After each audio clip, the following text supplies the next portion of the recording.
This is a Stock Trading Reality Podcast, episode 26. This is the Stock Trading Reality Podcast, where you get to see the realistic side of a trader's journey. Get inspired and stay motivated by everyday normal people who are currently on their journey to trading success. And this is your host, Clay Trader. Welcome back, everybody. Hopefully you noticed in the title that it is part 2. So if you missed episode 26, go back and listen to that, and then you can come back and listen to this interview, as this will be the part number 2 of it. And it just was a fantastic interview, and we wanted to carry it on, so we just thought, you know what, let's divide it up into 2 parts. We were talking with Patrick. He goes by Paddy in the chat room. And if you have listened to part number 1, then you know that he's very enthusiastic, and he's very transparent about his journey. Like I did in that interview and that introduction, I should say. For this one, just if you have kids around, I'd probably rate it about a PG-13. It's nothing crazy or anything like that, but it's not quite as PG friendly as some of our past ones. So just keep that in mind. Want to give a heads up warning, as I have kids myself. So I don't want anything. I don't want to get on your bad side because I didn't give you a heads up warning. So PG-13 rating. But let's hop right back into part number 2. So after about an hour of walking back and forth, I sat down and I said to myself, dude, you don't know what you're doing.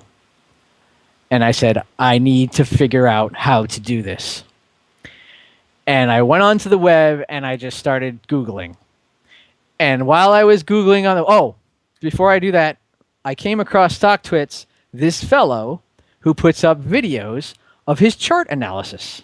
If you use that other dude's name again, we're ending this right now, and this whole his thing name was deleted. Clay Trader. Oh, okay. Starts with Clay C Trader instead of Michael. Okay, all right, we're good. We can continue on. So, and I looked at one of them, and I was like, wow, this guy, look how fast he does this, and look how fast he draws lines. Man, he knows what he's doing. So I saw that, and I had that in the back of my mind. And I'm searching the web, and I'm like, okay, I have that guy. I'm like, let me see what's out there. And then I come across someone you may well know named Tim Sykes. And I'm like, and I see his videos, and I'm looking at their Profitly whatever trade thing they've got going on and all that stuff. And then I go look at Clay Trader, and I'm looking at Clay stuff, and I'm looking at some of his videos. And I'm just like, Tim Sykes, like, do you want to be a millionaire? I want to make you a millionaire, but only if you're willing to work hard, blah, blah, blah. And Clay's like, hey, man, I'm just a dude in a T-shirt, and, I'm just going to show you what to do. And I'm like, there's no reason for him to say it this way unless he's telling the truth, because who the hell sells like this? Yeah. So, hey, thank you. I'm like, I'm sorry, and I'm parroting some of the other podcasts. I forget who said it, whether it was Darren or Zen. Somebody said, you just seemed honest. That's not the first time I've heard that in the podcast. And I was just like, and it was a close run thing. And I saw the $99 for IC, and of course, think of my history. I'm like, $99 per month. I'm like, that seems right. So I clip over to your site, and it says $99 for the year. For the year? Are you what? I click. I'm like buying. I could not click it fast enough. I'm like, for the year? I throw that away on freaking sandwiches. I'm like, let me in. So I'm like, how can I not try this? So I join IC for $99 for the year, and I get in, and now I'm in IC. And I read the chat rules, right? First thing, and by the way, I never got any kudos for this, but I put an avatar on before I even spoke up in the chat room. I just want to say, bless your heart for that. Thank you. I was never a gray guy. I was never a gray guy.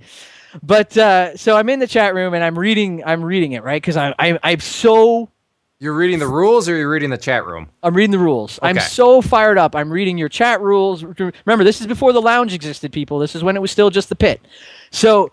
And I'm so fired up, and I so want this to work. And I'm like, I'm going to, read everything this guy says, and I'm going to learn this, and blah, blah, blah. And so I'm reading your stuff, and you're like, no posting about this, no saying you're sorry, no links, don't do this. And after a while, I was like, God, this guy's kind of a dick. and I'm like, okay, but I've 20 years in the military, so I'm actually used to working in a very regimented system. I mean, granted, I was a reservist, I wasn't full time, but I still I work in that kind of system. I can do that. I know how to follow. So I'm like, all right. So I wait, and then first day I get in, I go in IC, and I'm like, hey guys, blah blah blah, and of course I'm looking for the usual, buy here, sell here, whatever, and all this stuff. And of course, that's not anybody who's when they were new knows that's not the reaction you get. And it's just like, yeah, have you studied anything? What do you think about the stock? And I'm like, huh. But I watched the day go by and I watched the alerts come into the pit. And I got to tell you, at the end of that day, I'm like, this is the most fantastic. I understand why he's a dick. He has to be. This works. I'm like, this is the only way you can do this. It's just alerts, none of the trash, none of the superfluous stuff, none of the crap, none of the pictures, none of the people saying, hey, how's your 2-year-old? None of that crap. And I love the part after that. I'm like, I see why you don't say sorry. You screw up, you shut up, you move on, private. It's just like, you don't have to do this. And I thought, wow, this is fantastic. So day 2 goes on, and I'm looking at the alerts. Now, keep in mind, I'm still with the swing trader guy. I am now applying stuff from the alerts to the swing trader, sort of. I'm sort of trying to mishmash the two to try to make trades work. And that's why the second day I was like, thank you, Clay Trader. And Clay goes, for what? And I'm like, for just helping me out, because that first day I made like $4,000. And I took the trade from the guy, but I was taking the stuff from IC and sort of putting the two principles together. And then after the third day, I'm like, all right, I got to get these courses. I got to figure out what's going on. And I click over to university, and it's $1,600. And compared to the money that Actually, let me ring in on that real quick. Go ahead. And let's go back to that $10,000 number. We're gonna change it to $16,000. Yeah, remember that experience? How the price kept going down and down and down. Yes. For those of you listening now, yes, the price of that the price of the program was $1,600. Not anymore, and it didn't go down either. It went up in price because I believe in my crap. So right. And it didn't go up that much either. So if you go and check, say, hey, wait, this Paddy guy on your podcast said it was $1,600. Well, that was back then, but I've learned that I think my stuff is worth a lot more than what I'm charging, so that's why the price went up. So there are no marketing gimmicks here. There are no whoop-de-doo, oh, let's start them really high and then work them down, So I want to throw that out there because, yes, if you go there and look at the price now, it is going to be more than what Paddy paid for it. If you do email me and say you want CTU for $1,600, I will not respond either, so just don't do that. Just so you're aware. I know you've listened to the podcast up to this point. We're not discounting it. Sorry. If anything, prices may be going up. So, and I say that in all seriousness. They'll never get up to $10,000. But I'm thinking about another price increase. I don't know if that'll happen or not, but I am thinking. So, anyway, sorry, Paddy, to cut you off. But no worries. No worries. I'm not. I want to point out, I'm not trying to call Clay out or sabotage his thing by announcing the price on his podcast. This is all in context with all the money that I've spent on these programs. So it sort of falls into. No, and I think it fits perfect. So I see $1,600, and now compared to everything, obviously this is a low number, but I had to pause because you have to take into account where 10 years later you have to take into account where I came from. I have already lost and dumped so much money into programs, and here was just another number over 1,000. It wasn't a huge number by any means, but in the grand scheme of things, I crawled up to your door bleeding and beaten and burnt and hadn't been. It was just you flinch, right? You can't help it. I'm gun shy now. I've been had so many times have it not work. And I looked and I looked and I looked and I was just like, you know what?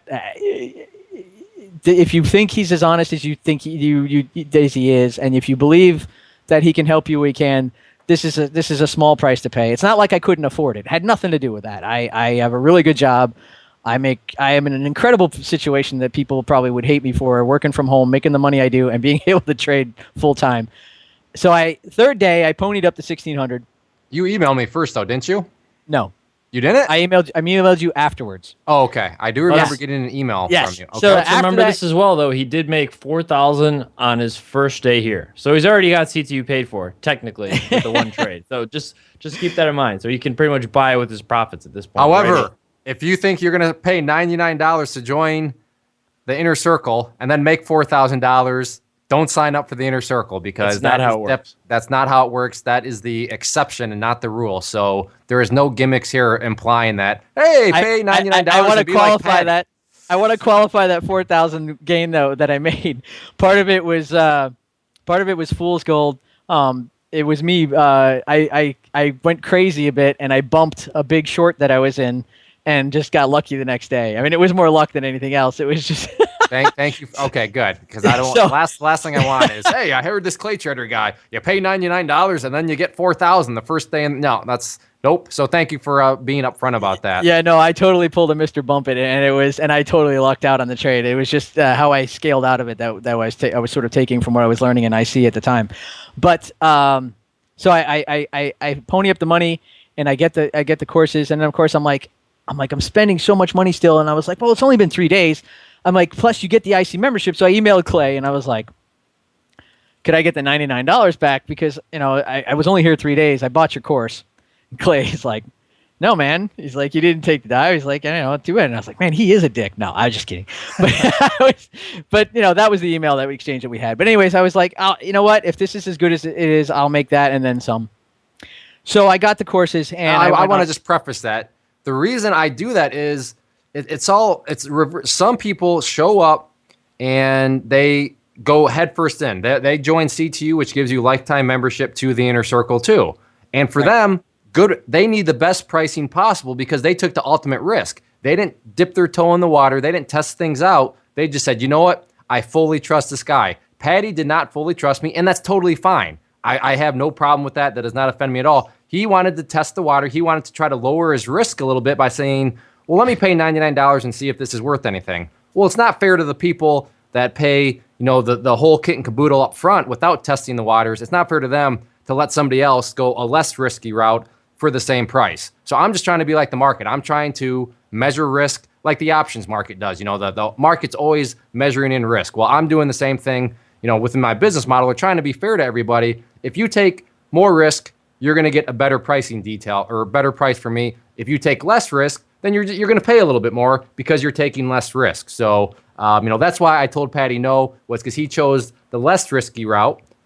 So therefore, he's got to pay a little bit more for that. So anyway, sorry to cut you off. I just wanted to explain my rationale there. That was fine. And, given the context and everything, I had no problem with it. I asked, you said no, move on, next trade. So then I got the courses and I went on a binge. I mean, I just was like, I downloaded all of them. And the very next weekend, Friday, I started and I just did courses. And I mean, video after video after video. And I burned through our robotic trading, RT. And was that RT 1.0 or the new one? 2. It was already 2. 2 had already come out at that point. So that's 15 hours right there. So when you say burn through, I mean, that's still a good at least 15 hours of a course right there that you had to plow through. I was determined. I'm like, I'm doing all of this. I remember I live at home alone. I can do whatever the hell I want. And I just sat down and that's what I did. So remember, so for the folks who are listening, I started and joined IC. It was sometime in January of this year, of 2015. So the weekend I burned through RT and I finished RT and I stood up and I talked to myself a lot because I live alone. And I go, I know what to do now. I understand what candles do. I understand how moving averages work. I understand how a Bollinger Band works. I understand how it all comes together. This is amazing. I'm like, oh, look, that's what a stochastic does. And, oh, look, that's what a MACD does. And, oh, I knew all this stuff. And, oh, look, the RSI. I knew what they were for 10 years. In one weekend, I finally understood what the hell they were for and what the hell I was supposed to do with them. And it was amazing. That was RT. And if I wasn't convinced if I wasn't convinced when I first saw IC, after that first course, I'm like, this can only get better. So then I dove in. Also, I dove into, I don't even remember which one I did next. Did you do skill sharpening? Yes, I did it in your order. So after RT, I did skill sharpening. I did the whole thing. Forced myself. Let me ask this: Did you actually get interactive? Did you print out those study guides and were you annotating them and everything? I didn't print out, no. But I did, slacker. But I did pause the videos and draw the patterns or the support lines or whatever it was you wanted us to do first with a screen marker or whatever. Yeah, and I see it here. I see it here. Forced myself to go through every one of them, all 4 of the big chunks of skill sharpening. I did the shorting thing, but I want to say this to people listening too. Unlike other people, I differ also in not only did I never trade pennies, I never have any problem shorting. I don't have any problem going long. I believe you make money going up or going down. They are the same to me. It doesn't make a damn bit of difference. Options, stocks, don't care. Whichever way it's going, I'm making money off of it. And that was, believe it or not, another thing I took from Waxy. I know you hate that. But I did get some good things out of that, which sort of, in some ways, groomed me well for coming into the, finally knowing what to do and learning how to fish. So I did all the courses, and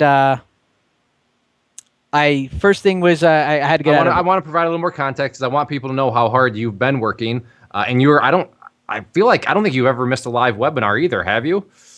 I think I slept through one by accident, but okay. Well, we'll blame Nate Wilson on that one. To give context for that, guys, it's over 200 hours of education Paddy had gone through. We're over the 200-hour mark at this point, and he drove through that over that entire span. So that's a ton of stuff to get through. Well, I did the shorting, I did the options, and then I did RVR, risk versus reward. And you're working on the advanced options right now, right? Because I am working on the advanced options. We've had multiple people assign. Okay, as long as you're pushing through that one right now. I'm not gonna lie. I did have a bit of course burnout. I did kind of overdo it. I was sitting through videos. I felt like I knew Clay personally, and it was kind of funny because once I first heard you on the first webinar too, it was like, hey, look, there he is, and I already knew, how you spoke and how you sort of, said things and did things and how you emoted. But you never heard the grandma voice before, had you? No, that and the wolf or the wolf owl. So, so my first order of business was I got to get out of E-Trade. This commissions thing was killing me, and you were using Lightspeed and you were using eSignal, and I see a system I like, I want to follow it. So I'm not going to lie, I pretty much just copied everything Clay does. I got eSignal, my 200 SMA is pink, my 50 SMA is purple, my 8 is yellow, I use Lightspeed as my broker. I have it set up the same way you do pretty much on your screen, and with the same positioning of the level 2s and the buy window and order window and the options chain and the chart that goes that's plunked in the middle there. I will say this real quick though, because he's copying me. Yes, eSignal. Now, by no means do you have to use them for your chart provider, but Lightspeed, Lightspeed is not really copying. There's really two brokers out there where if you can, if you have enough money to use them, you should be, and that's either going to be Interactive Brokers or probably Lightspeed, just because of commissions alone. So in that regard, Paddy was actually doing something very, very smart. Not that using eSignal was stupid on his part, but it's more expensive. He didn't necessarily have to do that, but going with Lightspeed, if you can afford them, that's just a no-brainer because their commissions are about as dirt cheap as it can get. Or Interactive Brokers is another good choice. So, anyways, Paddy, I wanted to just make that point. No problem. So so I get that all set up and I get out of E-Trade, and it was amazing. There's a webinar out there where I sent Clay the difference between the commissions that he used, which I was very proud of. Because I was like, I contributed. About the commissions from E-Trade. Now remember, E-Trade and I'll use the options example. So just to buy or just to enter or exit a position, it's a $7 base fee. So already round trip, you're looking at $14. And then I think the price per contract was 75 cents. So if I buy, 5 contracts, I'm already $7 plus $3.75, so I'm at $10.75. If I sell those 5 contracts all together, it's another $10.75. So, right there, you're out $21 and change, right? So, yeah, $21.50. Now, if I scaled, so if I bought 5 contracts and I sold 2. Well, guess what? For those 2, you get another $7 base fee. And if I sold 2 more, you get another $7 base fee. So scaling out really starts to kill you. So let's say I did that. Baby does not like scaling out. So let's say I did that. Let's say I bought 5 and then scaled 2 and scaled 2 more and then scaled and then did the last one, let it get stopped out. That's $21 more in base fees on the way out, right? So you're looking at $28 plus the $7 or whatever. So $30 in commissions for a round trip on 5 options. And if you lost money on it, that's $30 that goes on to the loss. talk about burning your butt. So then I go to Lightspeed, and I'm a lunatic. I know Clay said I'm not crazy earlier. I am crazy. You have to be crazy to do this stuff, and the way I trade is partially true. Crazy. That is. Would you agree with that, Ches? To be in this business, you got to be partially crazy. And if you come into this business not crazy, it will turn you crazy. So yes, there's a lot of crazy involved in it for sure. Well, totally. Yep, all facts there. So I was really excited about the Lightspeed commissions, and now because I easily do over 500 contracts a month, I'm at the 50 cent per contract, no base fee option commission. Which I mean, do the math, guys. If I buy one contract from E-Trade, it's $14.75. If I buy one contract, $14.75 round trip. If I buy one contract from Lightspeed, it's $1. So I just saved $13 on one round trip. I mean, up the contracts, and you can just do the math from there. It just goes so crazy. let's visit our friend Benjamin Franklin, who's saying a penny saved is a penny what, Paddy? A penny earned. A penny earned. So therefore, Paddy's literally getting paid now, compared to E-Trade, $13 every trade or every contract, right? Because you're saving $13. Therefore, you're making $13. That's fantastic. At least, and if there was scaling involved, it would be a whole lot more. So yeah, the no base fee thing is huge, and Lightspeed starts at 60 cents a contract, but because I do over 500 contracts a month, I get down to 50. So I then see. So I'm in IC. I've got my setup. I've gone through up to this point RVR, and I'm kind of burnt, but I'm really wanting to make this work. My goal, and you've asked the goals of people where they want to be with their trading. Some people want to work and just supplement. I want to trade. I want my freedom. I don't want to work anymore for the man. I want to work for myself. The whole idea here is so I can get my freedom, which sounds crazy because I'm in a great position. I mean, like I said, I have no complaints about how much money I make, where I live, what my lifestyle is like, but I still have to report to someone. I still have to travel to places sometimes. Right now, I'm very lucky that I don't, but my job usually involves 80% travel in the year. I want my freedom. So I got to know some of the people, and of course, as you may know, one of the people who stands out as one of the best is Hooch. And episode 2 of the podcast, for you listeners, if you want to go back, episode 2. And I see what Hooch is. We all know, if you know Hooch at all, he's a directional trader. He trades strictly options, and he has some uncanny chart vision. And it's just, even if you can't do what Hooch does, if you get into our business and you're in IC and you're learning from the same courseware that we're learning from, and the same stuff that Clay puts out and the same webinars that he talks about, if you see what Hooch does, even if you can't do what Hooch does, you recognize that this guy's got it going on. And I want to do what Hooch does. And then add in DS. And DS's system of getting in front of those big candles, and his 4-chart clock system, so to speak, with the chart change and how they all support each other and having them lined up. And because I was looking for something. I needed my system. And so I've been building this hybrid system of Hooch and DS. And DS, real quick, for reference, episode 13, in case you're interested. Right. So I've been building this hybrid system of Hooch and DS, and I tricked, just people get a kick out of this. A lot of people who know me know this. I trade options. I'm a directional option trader, and I trade one ticker and one ticker only, and that's Apple. Apple moves every day more than every. Well, there are some days where it's flat, but 4 days out of 5 in any given week, Apple moves more than enough every day that you could make a living off of it if you know what you're doing.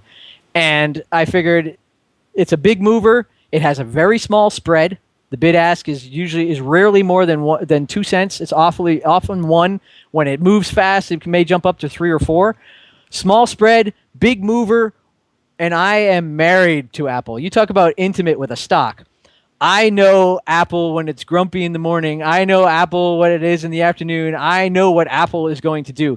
And Clay has mentioned this a couple of times in the webinars. There is, add in all our technical knowledge, and I am a total believer. Support resistance, pivot lines, the moving averages. I use those. I use obviously the candles and the volume. I definitely like the Bollinger Bands, and I use MACD and RSI as my indicators. I glance at MACD and RSI. I use them as sort of the so to speak, the thing that pushes you over the edge. It's like, oh, these are all lined up. Let's see what MACD and RSI says. Oh, they're in line too. Okay, that's good enough to make me, do whatever I want to do with the trade. But Clay has said there is a feel to it, and part of that feel comes from the stock that you get intimate with. And each stock you get a different feel with. And boy, I've got the feels with Apple. I mean, it's just ridiculous. I only trade Apple. I don't do anything else. I won't stay to that. My idea right now is practice and training and try again and again and again, and that's what I do. So we'll actually link. Clay put out a video about getting romantic and kind of learning the feel and really kind of focusing on a set basket of stocks, so that you're kind of more familiar with how they move. And just like you said, Paddy understands Apple to a very high degree. That is what he really focuses on, and we like to call that jokingly that he's getting romantic with it. But we'll have that linked in the show notes. But I kind of wanted to roll back a little bit to. I know your emotions were roaring right when you initially started trading in general. I know it was quite a few years ago, but at the same time, losses are usually what will distinguish, if people are going to make it in the long term or not. How they handle losses, how they deal with it, both on the inside and on the outside. So, kind of run over a little bit how taking a loss now differs from, well, hopefully differs from how taking a loss used to be. Well, for those who have listened, I'm a lunatic. I have an incredible capacity to absorb loss. I don't know why. I have a high risk tolerance, so to speak. Back in the day when I took losses, my attitude was still, I'll just make it back, or I'll figure it out, or something. There were times where I threw my chair across the room. There were times where I, was screaming bloody murder and calling myself epithets in the mirror. I ran the full gamut. It was just insanity.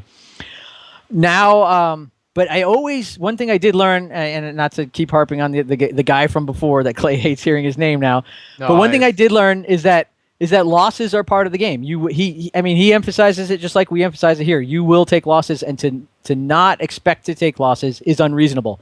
And since I like a system with rules like that, I absorbed that, and I was just like, yeah, I will take losses. Losses are part of it. I guess I'm trying to think of how it differs now. I'm not sure that it really differs all that much. Do you look at it more in a business-like function now, or did you always look at it as a business-like function back then too?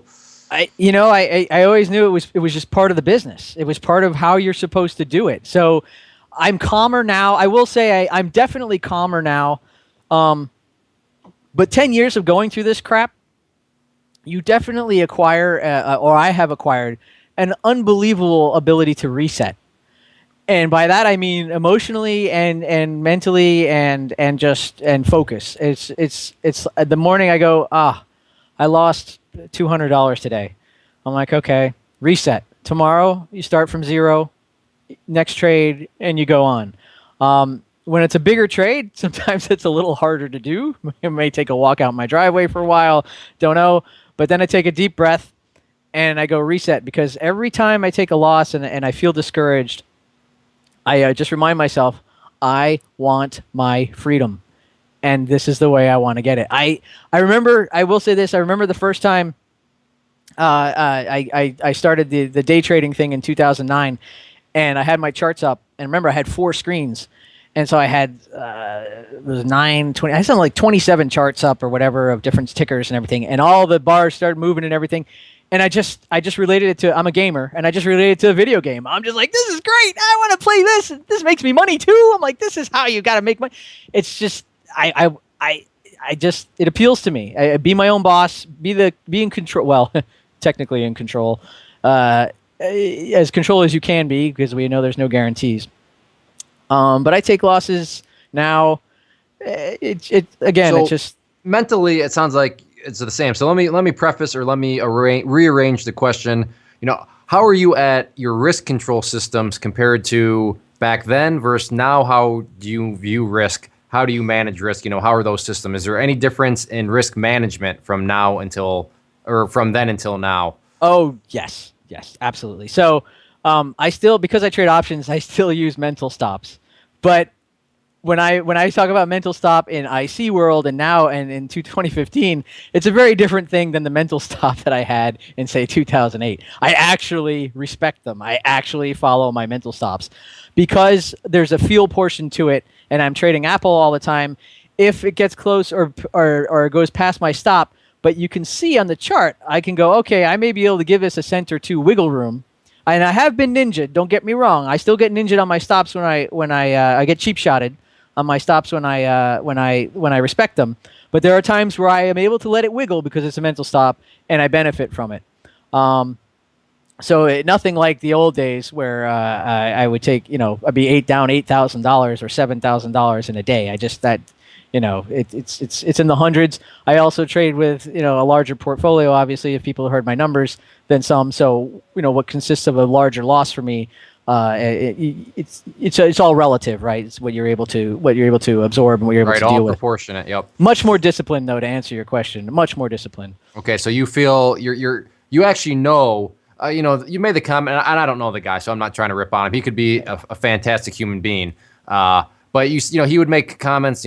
Plan the trade the plan, and I said, oh yeah, that makes perfect sense. But there's a lot more to it than just. I mean, that's a great headline, right? That's a great statement to make, sure. But I feel like, how do you actually know how to plan a trade now? Which, as you know, and as we really teach around here, is focused on risk management. I mean, is that absolutely. Absolutely. Okay. I mean, it's not. Come on, I've gone through the course. I've gone through RT for crying out loud. Just that alone, I might as well have been a completely different person.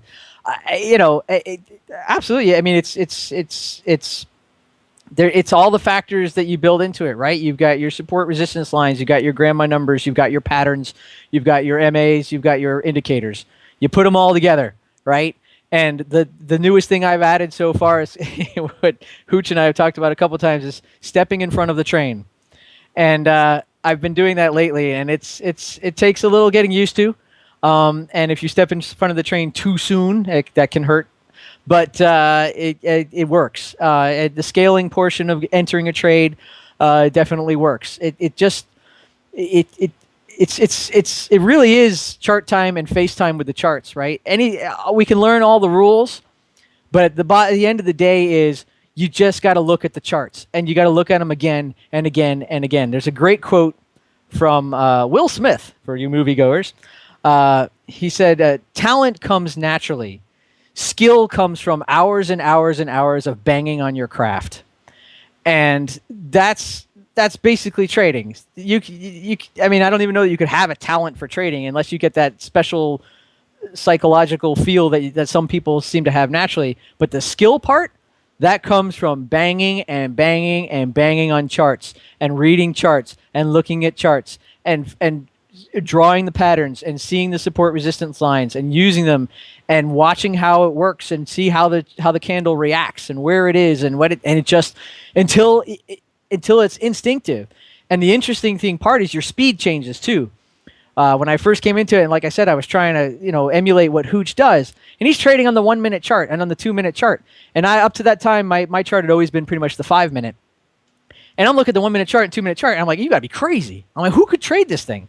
And it's like it moves so fast, it would freak me out and everything else. Now it's like, man, this 2 minute chart is slow. I mean, it comes. It's an instinctive reaction. When you look, Clay knows this. Clay will say, I look at a chart. He does the Terminator thing, right? The screen turns red and lines start to draw on the screen without him actually drawing it because he's like targeting it. He's like, support, resistance, MA here, trend line here. I mean, that's what you see. That's robotic trading, right? That's the whole thing right there in a nutshell. That would be chart vision, correct. and it comes with time at the screen and really banging on those hours and just working on your craft for sure.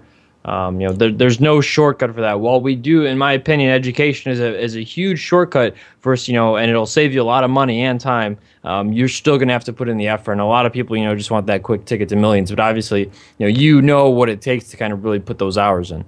All right, so obviously this has been a fantastic story, and I know it's going to be real eye-opening to a lot of people who are, on a path, but probably not as interesting as yours. But what would you say you're doing very well right now?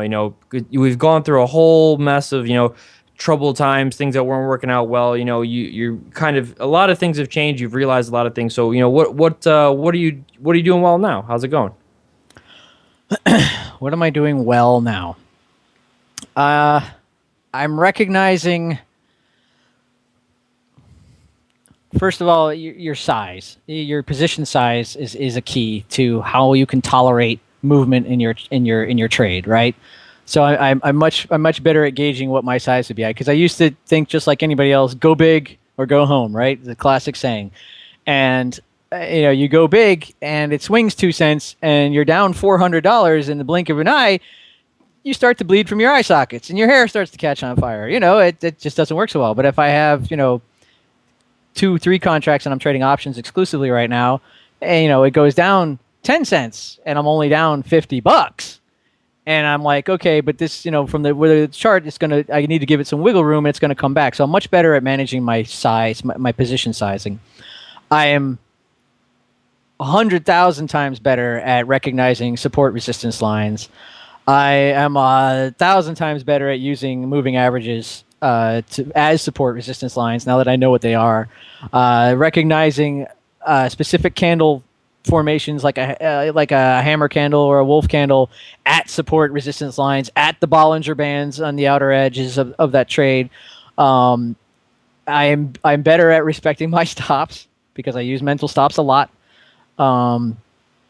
Yeah, I mean, I'm so better. You're doing a lot of things well right now, is what I'm extrapolating from all this. Is you're making progress, but at the same time, what are some things that you want to work on as a trader and continue to get better at? I have to get the lunacy under control. I gotta stop the inner knucklehead, because there are times where I'll still force trades, and forcing trades is bad, y'all. And and on the other side of that is forcing a trade that I shouldn't be in, not taking a trade that I should be in. I have a hesitation problem, and as we and IC are fond of saying, I've watched a balloon float away way too many times. That's almost as bad as a loss in some cases. In fact, I get more crazy watching the balloon float away than I do taking a big stupid loss, because at least the big stupid loss, I was in the trade. The balloon floating away, I saw it. I mean, I'll sit there and look at the chart and go, hey, this looks like it's going to go up from here. I should buy. And then I sit there and I watch it. And I go, yep, it's going up. Should buy. Oh, yeah, look, still going. Up. Oh, well, I can't chase now. Well, maybe it'll come back and I'll buy. And then I'll get a giant green candle going, and then I'll go, and then knock my door off the hinges or something. And it just, yeah. So hesitation is a weakness. And I'm no different than anybody else. I've put myself in a few crucibles. I put myself in a crucible this morning, but I did trade my way out of it. So, so I'm still cheery. But yeah, it's never ending. The system on paper is great, folks. Systems work.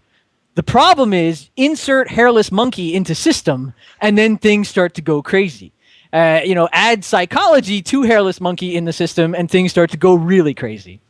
So it's a psychological battle, is what you're saying. Every day. That's how it is for every trader, and that's why there's a common theme among all these: is we all have little voices out there. Inner knucklehead. We just have to put ourselves in a situation to allow these voices to introduce themselves to us. So Ches is a time machine, so I think he wants to ask you a question about it. So I'm sure there's plenty of good advice you'd like to give yourself. If you were able to use my time machine and go back to probably, I don't know, Clay, when would you want him to go back to right when he started? Because he's got a whole... Yeah, I think probably right at the very get-go. Right at the very get-go. So not quite age 16, but the next 2005. Part. Yeah, 2005. 2005. If I could go back in time and tell myself one thing in 2005, I would go back in time and tell myself to find every scrape of money that I could find and buy Apple and hold it. You kind of manipulated that question a little bit. So other than stock advice in terms of what to buy or sell, what would you tell yourself? Oh, the obvious thing. It's so obvious, and of course, I think of Back to the Future, right? When what's his name hits himself in the head because he's not listening. That would be me smacking myself in the head. I didn't know it's the whole barrier to entry thing. I had no education. I had no idea what I was doing. Learn, figure it out. Figure out. First of all, just get technical trading. Chart trading, because I used to think the same thing that everybody else thinks, the charts. It's like, why would the chart do this just because people say it's going to do this? It's lines on a screen. How can you make the lines on the screen do something? Little did I know. Learn, get the education, something. Just, oh God, just stop throwing money out, just burning money, piles of money on fire. It's a nightmare. It's just... Let me put it this way. Would you agree that market tuition is a lot more expensive than just investing in some sort of education up front? Oh, yeah. If you want to talk about paying the price, it's been one hell of a I was going to say, I'm not education. trying to rub any salt in the wound. No. You paid a lot of market I wear tuition. it with pride, Clay. You can't, there's no rubbing. I gladly say, people, I have lost tens of thousands of dollars, and it's all on me. That's I like people like you that can look in the mirror. Well, you know what? We got to get to some fun questions. Not that these other questions weren't fun, but some non-stock related questions as we start to wrap this up. And the all-important question, you've used some movie quotes already, so I'm expecting a fantastic answer here. But what is your favorite movie? Well, I don't have one, but if and I'm a geek, so Star Wars Empire Strikes Back is my favorite on the sci-fi side. Monty Python Search for the Holy Grail is my favorite on the comedy side.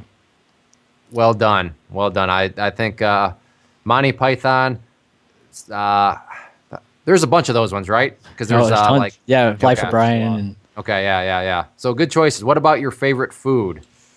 Stateside, my favorite food would be... you know what? I always go back. I fall back on pizza. Getting a slice of New York style pizza, you can't beat that. In Europe, it would be mussels and fries, moules frites, as they say. Yeah. Sounds good to me. Patty the World Traveler. That sounds over good. here. I'll try that. What movie is that from, Patty? I don't know. Come on, man. Just you know the high probability guess here. Oh, Dumb and Dumber. There you go. Now, if you did have to pick a favorite song or band, what do you think that would be? Oh, my music taste is pretty eclectic. I range from classical to country to rock to whatever. But the one that pops into mind first, not whatever, Def Leppard. I'm a big Def Leppard fan. 1980s kid, so I grew up with them, and other stuff. It just like I said, it's all over the place. But that's just one I'll pick out. Very nice, very nice. I thought for sure you were going to say Ariana Grande or something like that. Ooh. But anyways, sounds like you're pretty well traveled if you're talking about your famille hamanasha or whatever that meal was you had over in Europe. But so now I'm not going to say what's a place you'd like to visit, but what's your favorite place you have visited? No, I definitely have places I'd like to visit. Tell us both then. Where you would like to visit, and then where you have visited really liked. I definitely want to visit Japan. I'm jealous of DS or a Big T, because he's traveled a lot.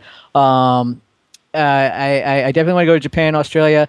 My favorite place that I have been, I moved to Europe when I was a small child, so I lived in Europe for several years and traveled around Europe.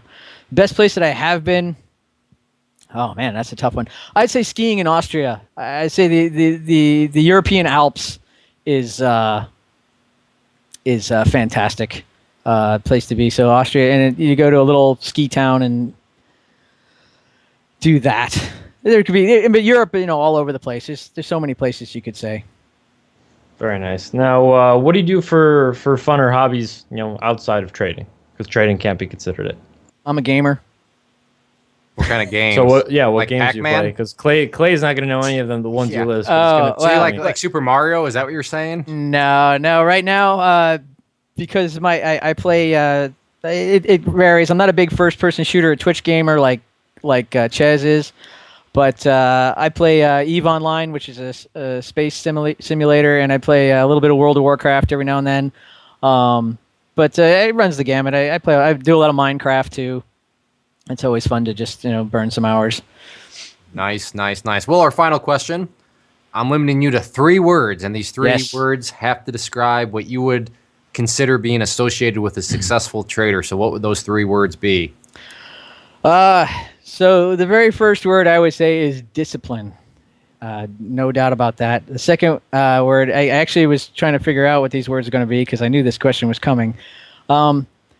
You gotta have some humility or be humble because you're gonna take a beating, and you just gotta understand that you're gonna lose. You're not gonna beat the market all the time. You're gonna take some losses. You're not that smart. And the third one, this is the big one: patience. You have to have patience. Whether it's patience the next day, taking that loss and waiting for you to come into your own. Patience during the actual trade you're in and waiting for the trade to develop. Patience waiting for the entry to show up. Patience is huge. 10 years I'm talking about of resetting and and trying again, and thousands of dollars. And if that's not the definition of patience, then it's the definition of lunacy, which I also am. So that works. Well, wise words, guys. You're hearing it from somebody who's been in the market for many, many years, like you just said. So definitely, I think this is an awesome story, and I think a lot of people are going to benefit from it. So first off, I just want to thank you for taking time, out of the middle of your day, and being able to open up your schedule and talk with us for about the past 2 hours. So that's totally awesome. And where can people find you? You use Twitter, Facebook, or you just want to give your inner circle chat name? I don't use Twitter. I don't have a Twitter account. I can't believe you're not on Twitter because you would be so good at trolling people. But I guess good on you for not wasting your time with that stuff. So you know what? It's toxic, Clay. It's just too much. It's like iHub and stock twits. Yeah, it's just. I have a Facebook account, but normally I don't log on to Facebook. But once every 6 months, just to see what's going on. You can find me in IC. I go by Paddy, which is my actual name, so it's not all that original. If they can certainly hit me up in IC if they want to. I don't know how else they could contact me. Well, I think that's perfect. If you want to talk with Paddy, then hey, that gives me a good little plug. Then you have to sign up for $99, and along with meeting Paddy, you get to make $4,000 on your first day. Okay, for the year. For the year, yeah. People charge that for the month. It's like we're gonna make Paddy our poster boy, and that's what we're gonna do. Buy IC for $99, make $4,000 first day. Then we'll have a picture of Paddy. Pull a Paddy, and it's gonna be Paddy sitting there lighting cigars on fire with $100 bill. I tell you what, guys. Once it just goes to tell you, it goes to show you what when a system is real. You see people in IC in the chat room talking about it all the time, and we don't get anything out of it. I get nothing from pushing Clay's courses. I don't have an affiliate or anything like that. It's just you see it, and then you're like, I know what's out there. I know the poison. I know how much money people are losing, and it's like you want to save them all. You're like, come here, look, this knowledge will save you, and you can, it's real. There actually is a real one. I just feel lucky. It's an uphill battle, though. It is definitely an uphill battle. But hey, thank you for trusting, and that was fantastic what you said about being in the t-shirt. Who markets like that or whatever? That was. That was fantastic. It's got to be real. Yeah. Well, man, you know what? Thank you so much for hanging out, and I appreciate you taking time to hang out with us. Nope. It was my pleasure. I've been looking forward to this for a long time. I wanted to be able to end it with saying, hey, guys, I did the Clay Trader thing. I'm a millionaire. If I can do it, anybody can do it. But Clay shamed me into doing this sooner, so here I am. But when you become the millionaire, we'll have you back. So for sure. I'll definitely hold up my end of the bargain on that. So for you though, for those of you that are listening, a couple things. If you're listening to this on claytrader.com, go ahead and please click the share button. Leave us a comment below. If you have any questions or comments, we do read through them. If you're listening to this on iTunes, then leave us a review. Those things are very helpful, and they just let us know that hey, keep on making these, and if that's the case, if people are finding them helpful, then we will continue to do so. So thank you for hanging out, and we will be back with the next episode. This has been the Stock Trading Reality Podcast. Thanks for taking the time to hang out. To learn more about Clay and the Clay Trader community, including the trading team, premium training, and more, visit claytrader.com.